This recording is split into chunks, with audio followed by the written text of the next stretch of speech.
Hello everyone, आज हम discuss करेंगे Himachal Pradesh university BEd mock test. दोस्तों इम्पोर्टेंट मॉक टेस्ट होगा ये। उससे पहले मुझे पता है कि हमारे जो स्टूडेंट्स होते हैं उन्हें पता ही नहीं होता है एग्ज़ाम के पॉइंट ऑफ व्यू से क्या पढ़ना है, क्या छोड़ना है, किस तरह से अपने आप को एनालाइज करना है कि हमारा एग्ज़ाम क्रैक हो जाए। ये हम सभी देखेंगे। उससे पहले आज हम मॉक टेस्ट के बारे में बात करते हैं। मैं नेक्स्ट वीडियो लेके आऊँगा एक मोटिवेशन की, जिसमें हम HPU बीएड के बारे में डिस्कस करेंगे। दोस्तों आपको पहले ये पता होना चाहिए कि एग्ज़ाम पैटर्न क्या रहता है HPU का। उसमें आपको जनरल अवेयरनेस आएगी 30 question 30 marks, language and comprehension आएंगे 40 क्वेश्चन 40 मार्क्स, लॉजिकल रीजनिंग आएंगे 20 question 20 marks, knowledge of national commission 20 question 20 marks and teaching aptitude and attitude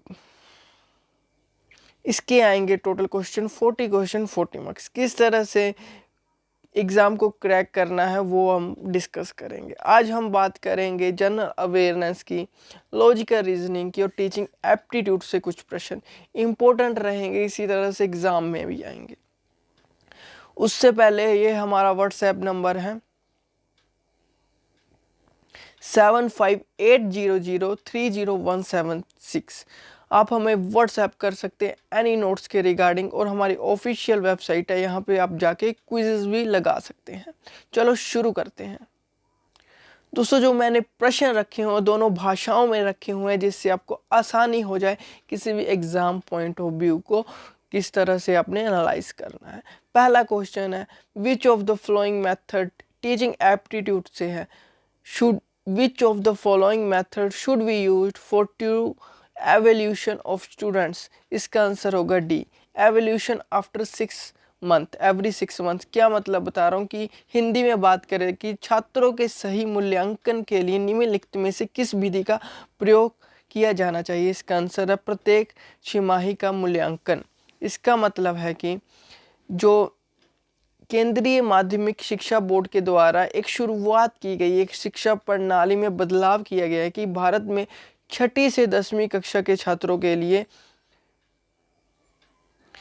ठीक है, 6ठी से 10वीं कक्षाओं के लिए और 12वीं कक्षाओं के लिए भी, ठीक है, कुछ 12वीं कक्षाओं के लिए भी, जो केंद्रीय माध्यमिक बोर्ड का मुख्य उद्देश्य है कि स्कूलों में उनकी उपस्थिति के दौरान बच्चों के हर पहलू का मूल्यांकन करना होता है कि किस तरह से बच्चा स्कूल में आ रहा है, किस तरह से वो एनवायरनमेंट में रह रहा है। ये देखना भी एक टीचर, एक अध्यापक का काम होता है, और उसको ग्रूम करना भी एक टीचर का ही वर्क होता है। नेक्स्ट क्वेश्चन देखते हैं। Primary function of the school as an agent of society is to, ऊपर इंग्लिश में है, नीचे हिंदी में आएगा। इस समाज के एक एजेंट के रूप में स्कूल का प्राथमिक कार्य क्या है। इसका आंसर होगा डी, बच्चों को अपने परिवेश को समझने में मदद देना। थोड़ा सा पढ़ते हैं इसके बारे में कि समाज के एक एजेंट के रूप में, समाज के एक एजेंट के रूप में स्कूल का प्राथमिक कार्य बच्चों को उनके वातावरण की समझ प्रदान करना है।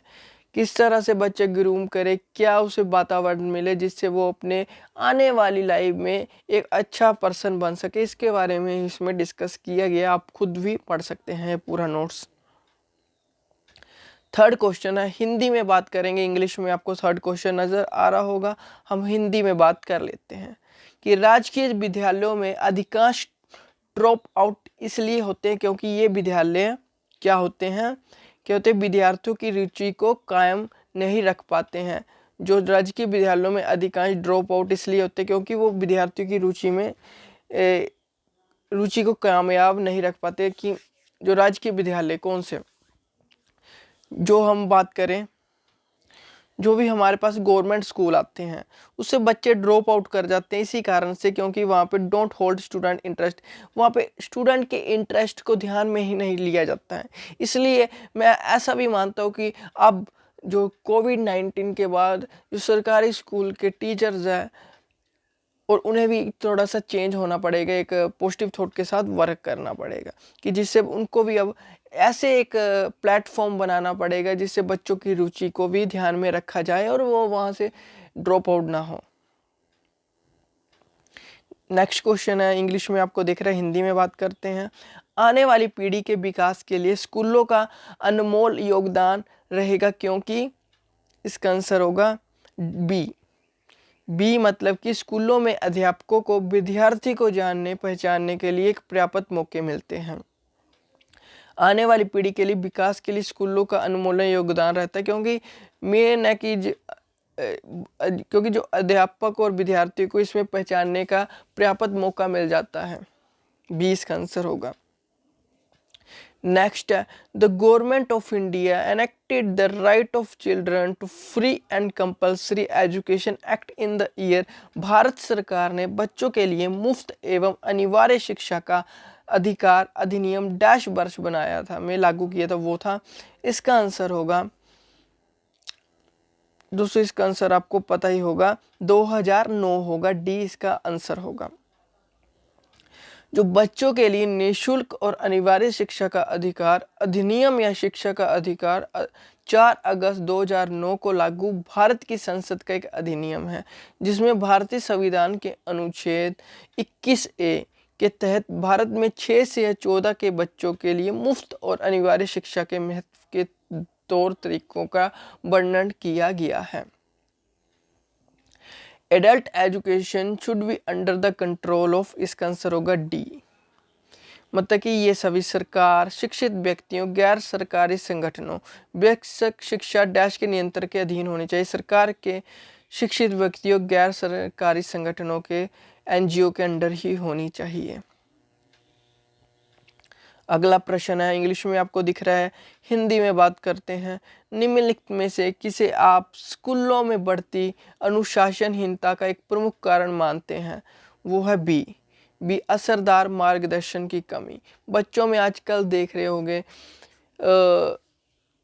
अनुशासनहीनता रहती है, सही से टीचरों का पालन नहीं करते, किस तरह से वो बता रहे हैं, अपनी ड्रेस पर ध्यान नहीं देते हैं, गाली गलौच आजकल बहुत कर रहे हैं। इसका मेन कारण है असरदार मार्गदर्शन की कमी। उनमें कहीं ना कहीं किसी न किसी कारण से अभाव है, मार्गदर्शन की कमी है, जिससे वो ऐसा करते हैं। कोई ना कोई उन्हें मोटिवेशन की कमी है, या उन्हें समझ नहीं है, वो भी अपने आप को डेवलप नहीं कर पाए हैं, या उन्हें अभी तक किसी ने समझाया भी नहीं है।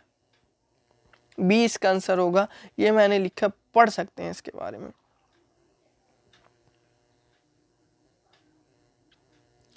A good teacher is a, क्या होता है, who allow relevant question and explain। एक अच्छा अध्यापक वो होता है जो कौन होता है, जो उपयुक्त प्रश्नों को पूछने की अनुमति देता है और उन्हें समझाता है। अच्छा अध्यापक तब तक नहीं बन पाता है दोस्तों, गुड टीचर की एक क्वालिटी होती है, जो बच्चों को कहते हैं, जब भी हमारा चैप्टर ख़त्म होता है तो आप बोलते क्वेश्चन पूछिए हमसे, या कोई नया क्वेश्चन है वो भी पूछिए, और वो टीचर जो एक्सप्लेन कर पाए, वही एक अच्छा अध्यापक है। कई बार होते हैं नहीं, टीचर से भी एक्सप्लेन नहीं होते, हम कई टफ क्वेश्चन पूछ लेते हैं, तो टीचर उसको लेके जाए क्वेश्चन और नेक्स्ट डे आके भी उसको समझाए, तो एक अच्छे टीचर की एक निशानी होती है।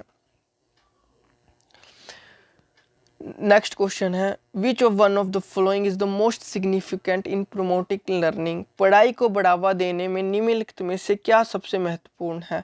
वो है दोस्तों डी, पढ़ाई को प्रेरणादायक माहौल बनाना। जो पढ़ाई का माहौल है, ठीक है, स्टिमुलेटिंग ए लर्निंग एनवायरनमेंट, ऐसा एनवायरनमेंट हमें बनाना पड़ेगा जिससे पढ़ाई को बढ़ावा मिले और बच्चों को जो शिक्षा प्रणाली है उसमें भी चेंज आए, और उनको जो पढ़े एक एनवायरनमेंट ऐसा बने, पॉजिटिव थॉट बने, पॉजिटिव एनवायरनमेंट बने, जिससे बच्चों को पढ़ाई में भी मन लगे। अगला है, the process of learning something and making use of what one has learned is known as. कुछ सीखने और सीखी गई बात को प्रयोग में लाने की प्रक्रिया डैश के रूप में जानी जाती है। वो है बी, आत्मसात्करण। ठीक है, आत्मसात्करण इसे बोलते हैं, एसिमिलेशन इसको कहा जाता है। 20 का आंसर होगा। नेक्स्ट है क्वेश्चन है, अब बात करेंगे दोस्तों, हमने कर ली टीचिंग एप्टीट्यूड, शिक्षक प्रणाली से कुछ किए हैं क्वेश्चन। अब बात करते हैं हम जनरल अवेयरनेस से। जनरल अवेयरनेस में हम हिमाचल प्रदेश के क्वेश्चन आते हैं इसमें, और हिस्ट्री, पॉलिटी वगैरह, ज्योग्राफी, इकोनॉमी के क्वेश्चन बनते हैं। करंट इवेंट पर भी क्वेश्चन बनते हैं, उसके बारे में भी डिस्कस करेंगे। पहले करंट इवेंट की बात करते हैं। निम्नलिखित में से कौन सी ट्रॉफी भारत में क्रिकेट से संबंधित नहीं है? सी, संतोष ट्रॉफी क्रिकेट से संबंधित नहीं है इसमें से, ठीक है। जो संतोष ट्रॉफी है क्रिकेट से संबंधित नहीं है, क्योंकि ये भारत में आयोजित एक फुटबॉल टूर्नामेंट है। इसकी स्थापना 1941 में हुई थी और इस टूर्नामेंट में 31 टीमें भाग भी लेती हैं। अगला आईसीसी क्रिकेट विश्व कप कहाँ खेला जाएगा? Where will be the next ICC cricket world cup be played? वो है बी, भारत में ही खेला जाएगा। इसके बारे में डिस्कस करते हैं। अगला क्रिकेट विश्व कप 2023 में भारत में ही खेला जाएगा। ये पहली बार होगा जब क्रिकेट विश्व कप पूरी तरह से केवल भारतीय मैदान में ही खेला जाएगा। नेक्स्ट क्वेश्चन देखते हैं। एस्टन विला क्या है? एस्टन विला क्या है? एक फुटबॉल क्लब है। जो एस्टन विला फुटबॉल क्लब बिटोन बर्मिंघम में स्थित है। कहाँ पे? बर्मिंघम में। और ये क्लब 1874 में स्थापित किया गया था, बस आपको इतना याद रखना है। और ये एस्टन विला 1988 में फुटबॉल लीग की स्थापना सदस्यों में से भी एक है। जो फुटबॉल लीग होता है फीफा, उसकी जो संस्थापक सदस्यों में से भी एक है ये। नेक्स्ट क्वेश्चन देखते हैं। विंध्याचल सुपर तापीय ऊर्जा केंद्र किस राज्य में स्थित है? Vindhyachal super thermal power station is located in which state? इसका आंसर है मध्य प्रदेश में स्थित है। Vindhyachal super thermal power station Singrauli जिले में स्थित है। ये एनटीपीसी द्वारा संचालित किया गया है। ये 4760 मेगावाट की क्षमता वाला भारत का सबसे बड़ा पावर स्टेशन भी है। नेक्स्ट क्वेश्चन देखते हैं। किन्नौर और लाहौल, हिमाचल प्रदेश के कुछ क्वेश्चन है। किन्नौर और लाहौल स्पीति के अलावा हिमाचल प्रदेश के किस जिले में 2011 की जनगणना में शहरी आबादी का सबसे कम प्रतिशत दर्ज किया गया था? वो है दोस्तों ए, वो है कांगड़ा में दर्ज किया गया था शहरी आबादी का सबसे कम प्रतिशत। नेक्स्ट क्वेश्चन है। चंबन पट्टन पुल किस नदी पर स्थित है? जिसमें बिना खंबे के हिमाचल प्रदेश में इस तरह का पुल है, वो है ब्यास नदी पर है। जो ब्यास नदी पश्चिम हिमालय में रोहतांग दर्रे के पास ब्यास कुंड, जो ब्यास नदी है पश्चिम हिमालय में रोहतांग दर्रे के पास ब्यास कुंड से 14,308 फीट की ऊंचाई पर उगती है। वहां से ये कुल्लू घाटी के माध्यम से दक्षिण की ओर बहती है, जो लहराते हुए पहाड़ों से सहायक नदियां प्राप्त करती हैं और फिर पश्चिम की ओर मंडी को कांगड़ा घाटी में प्रभावित भी करती है। ये घाटी को पार करने के बाद ब्यास पंजाब राज्य में प्रवेश करती है। चंबा पट्टन पुल ब्यास नदी पर स्थित था। ये हिमाचल प्रदेश में इस तरह का पहला है, क्योंकि ये बिना खंबे के ही बनाया गया है। नेक्स्ट क्वेश्चन है। कुंजुम और चंचलो, ठीक है, कुंजुम और चंचलो प्रसिद्ध प्रेमी थे, वो थे चंबा के थे। जो कुंजुम और चंचलो थे वो चंबा के प्रसिद्ध प्रेमी थे, और कुंजुम और चंचलो भी चंबा के एक लोकगीत है जो उनकी प्रेम कहानी को भी दर्शाता है। नेक्स्ट क्वेश्चन है। निक्का डैश के लिए प्रसिद्ध चित्रकार थे? वो है चंबा राज्य के लिए प्रसिद्ध चित्रकार थे। जो चंबा के राजा थे, राजा राज सिंह जी, उनके शासनकाल के दौरान निक्का चंबा के प्रसिद्ध चित्रकार थे। कब थे ये प्रसिद्ध चित्रकार? जब वहां पे राजा राज सिंह का राज था। साईकोटी मिनी हाइडल प्रोजेक्ट किस नदी पर स्थित था? वो है रावी नदी पर स्थित है। साईकोटी मिनी हाइडल परियोजना किस नदी पर स्थित है? वो है रावी नदी पर स्थित है। इसके बारे में डिस्कस करें तो साईकोटी मिनी हाइडल प्रोजेक्ट चंबा में स्थित है। जो साईकोटी परियोजना की कल्पना बैरन नदी पर, ठीक है, योजना के एक भाग में की जाती है। ठीक है, जो बैरन नदी पर की जाती है ये, उसके नदी के कुछ भाग पर की जाती है, और रावी नदी की ये सहायक नदी भी है। चंबा में 70 किलोमीटर की दूरी पर और पठानकोट से 336 किलोमीटर की दूरी पर स्थित है। जो बैरन नाला, ठीक है, उस पर ही ये सहायक जो ये प्रोजेक्ट लगाया गया है, ऐसा समझ सकते हैं, इसमें भी लिखा गया है। नेक्स्ट क्वेश्चन देखते हैं। The grand truck road was built during the जो ग्रैंड ट्रक रोड है किस शासनकाल के दौरान बनाया गया था, किस शासक के शासनकाल के दौरान बनाया गया था? वो है शेरशाह सूरी के शासनकाल के दौरान ये बनाया गया था।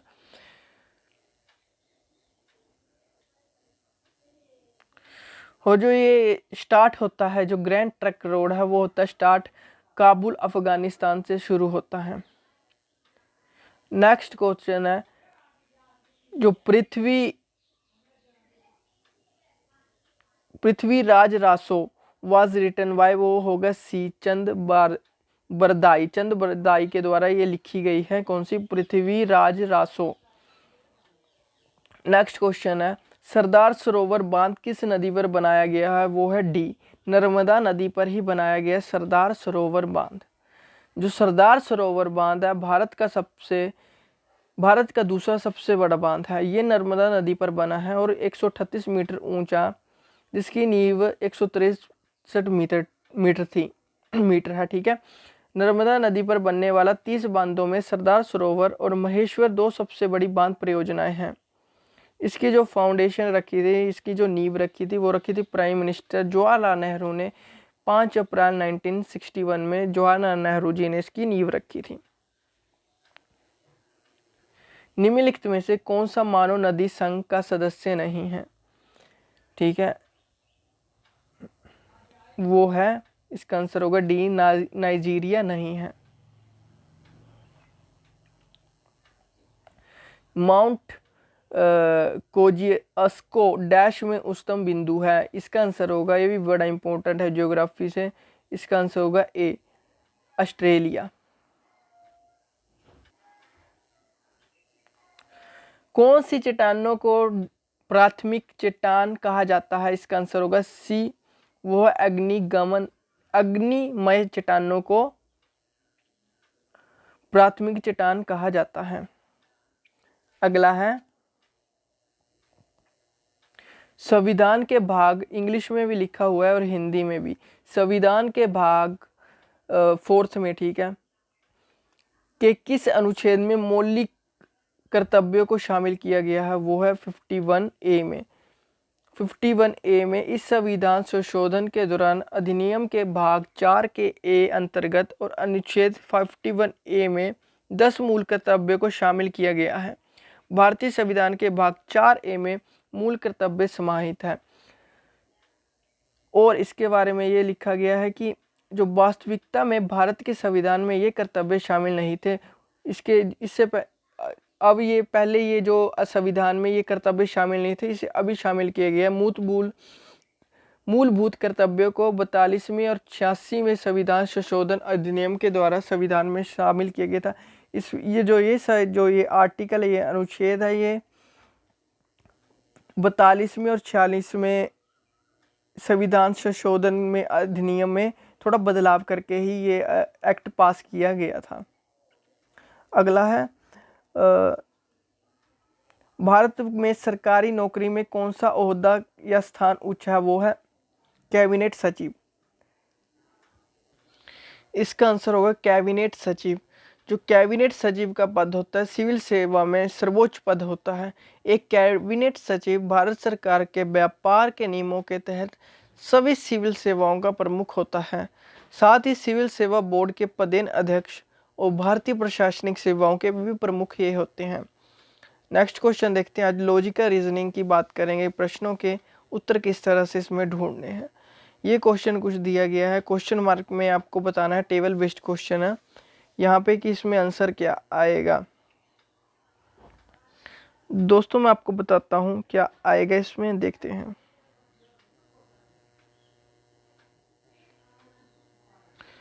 ठीक है, 24 दोस्तों ये डबल हो रहा है, देखिए 16 इंटू 2 करेंगे, ये देखिए 16 इंटू 2 करेंगे तो हमारे पास 32 आता है, इंटू 3 करेंगे तो 96 आता है।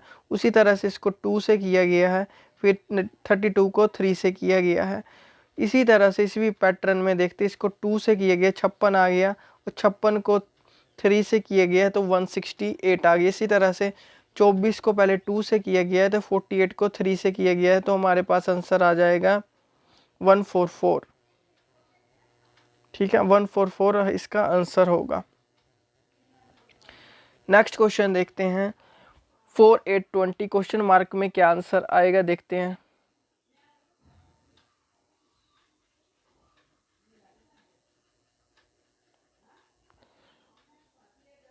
देखिए दोस्तों क्या हुआ इस क्वेश्चन में, इसमें हुआ है 8 into 2 4 plus 8 into 2 equal to 20, ये वाला 20। वैसे 9 प्लस 3 इंटू 2 15 बन जाता है, क्योंकि 9 प्लस 3 2 6 15 ही होता है। वैसे 6 प्लस 6 इंटू 2 12 प्लस 6 18 आंसर होगा इसका, ए इसका आंसर होगा। ये देख लीजिए। इस क्वेश्चन में क्या हुआ है, चलो देखते हैं। दोस्तों इस प्रश्न में क्या हुआ है आपको बता देता हूँ। दोस्तों इस प्रश्न में कुछ नहीं हुआ है, मैं आपको बता रहा हूँ कि जो 18 प्लस 24 आपने जोड़े हैं तो हमारे पास 42 आता है। वैसे 35 प्लस 7 को भी जोड़ेंगे तो 42, मतलब कि जो हमारा फर्स्ट एंड फोर्थ नंबर है उसको जोड़ना है, और सेकंड और थर्ड कॉलम है उसको जोड़ना है। वैसे 16 और 32 को जोड़ के हमारे पास 48 आता है। वैसे 25 और 23 को जोड़ के भी 48 का आएगा। 65 और 17 को जोड़ के हमारे पास 82 आता है। उसी तरह से 58 में क्या जोड़े क्वेश्चन मार्क में कि 82 बन जाए, वो जोड़ेंगे हम 24, तो हमारे पास आंसर आ जाएगा, यहाँ पे 24 होगा। नेक्स्ट क्वेश्चन देखते हैं। दोस्तों ये जो प्रश्न है इसमें आपको लॉजिकली सोचना पड़ता है। Select the word pair in which of the two words are related in the same way as are the two word in the following word pair। इसमें आपको लॉजिकली सोचना है। हीट है, हीट के साथ रिलेट किया गया सन को। वैसे होम के साथ टेरेस जरूरी थोड़ा टेरेस ही होगा, कुछ और भी हो सकता है। राइड के साथ जरूरी नहीं है car. Atmosphere, humidity, vitamin, fruit. इसमें हमारा जो आंसर होगा, जो विटामिन है वो हमें फ्रूट से मिलते हैं। वैसे ही एटमॉस्फेयर से हमें ह्यूमिडिटी नहीं मिलती, और भी कई चीज़ें मिलती हैं। राइड जरूरी हमारे पास कार नहीं हो सकती है, बाइक भी हो सकती है। उसी तरह से इसका आंसर होगा विटामिन फ्रूट से हमें मिलता है। नेक्स्ट क्वेश्चन है, इसमें आपको बताना है कि कौन सा करेक्ट है, क्या चेंज करें कि हमारे पास 9 आ जाए। इसका आंसर होगा ए। जो प्लस को है हम डिवाइड से इंटरचेंज कर सकते हैं, इस ए होगा आंसर। तो हमारे पास 9 इसका आंसर आएगा। ये किस तरह से सीरीज की है वो देखते हैं। इसका आंसर होगा सी। तो देखिए पी के बाद पी क्यू आर, ठीक है, M N O P Q, M N O P Q. देखिए दोस्तों 2 का गैप आ रहा है दोनों में, ठीक है। फिर से एम एन ओ पी, फिर से 2 का गैप। इसी तरह से 2 का गैप चलते चलते हमारे पास आंसर आएगा सी। इसका क्या होगा आंसर, डी आंसर होगा। किस तरह से होगा ये भी बता देता हूँ। ए के बाद ए क्या है, ए आर है, सी एस है, ई टी है, ए बी सी, ठीक है, A B C D E, 2 का गैप है। वैसे आर के साथ एस का 1, एस के बाद टी 1, उसी बाद 2 का ई के साथ जी यू आ जाएगा आंसर इसका। मैं थोड़ा सही ढंग से नहीं एक्सप्लेन कर रहा हूँ, मुझे लगता है ये छोटे छोटे से प्रश्न है तो जल्दी आपको आते भी होंगे, क्योंकि वीडियो पहले ही बहुत बड़ी बन चुकी है, इस कारण मुझे जल्दी जल्दी सॉल्व करने पड़ रहे हैं। इसमें आपको देखना सीरीज है पर ये बहुत तेजी से बढ़ नहीं रही है, इसमें कहीं ना कहीं प्लस ही हुआ होगा। देखते हैं किस तरह से ये करना है। 9 और 15 के बीच में 6 का गैप है। 15 और 23 के बीच में 8 का प्लस 8 का गैप है। इसके अंदर प्लस 10 का गैप है, मतलब कि 6 8 10 तो 12 का गैप होगा गला, तो 45 इसका आंसर होगा। डी इसका आंसर होगा। नेक्स्ट क्वेश्चन देखते हैं दोस्तों, ये प्रश्न है, इसका बी आंसर होगा लास्ट का। ये आप मुझे कमेंट बॉक्स में बताना है कि इसका जो पैटर्न है क्या होगा। मैं आपको नहीं पता लगेगा तो मैं कमेंट बॉक्स में आपको इसका पैटर्न बता दूंगा, नहीं तो नेक्स्ट वीडियो में। मैं ऐसा चाहता हूँ कि आपको ये पता होगा, इसलिए मैंने ये जल्दी से आपको सीरीज़ के क्वेश्चन करा दिए हैं। Thank you and have a nice day. Bye bye.